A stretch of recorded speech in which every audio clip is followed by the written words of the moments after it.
there are many contradictions that exist within a paradigm of paganism and Nietzscheanism that is answered by Christianity, but not in a way that is liked by these characters.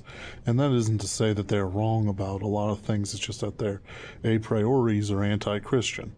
Evola often spoke of wanting the God King, the High Priest King, but he refused it in Christ, even though Christ fulfilled all the things that he wanted. You know, it's a tragedy that these men can articulate the things that would truly make them fulfilled, but because of some fly in the ointment like Christ Judaism, Jewishness, I should say, even though he fulfilled the Jewishness, he is unacceptable to them. So when it comes down to their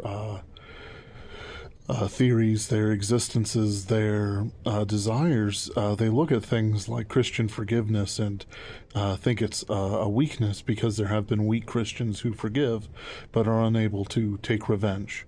But at the same time, they'll look at, say, German magnanimity and praise it. They'll see that, the Germans gave gifts and forgave things and, ignored the prices of things when giving gifts and all the other things that they did, and say, oh, well, they existed beyond it. But when a Christian does it, they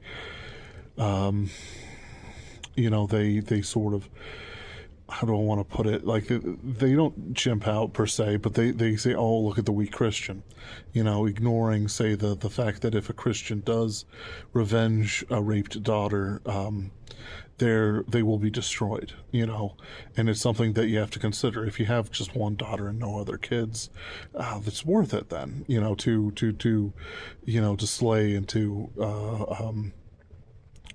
take revenge in that way, at least in the eyes of the world.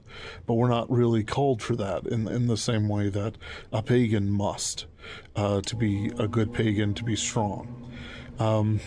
It's a complex matter, but it comes down to the fact that the Christian must give up things, must die to Christ, but at the same time must live in this world.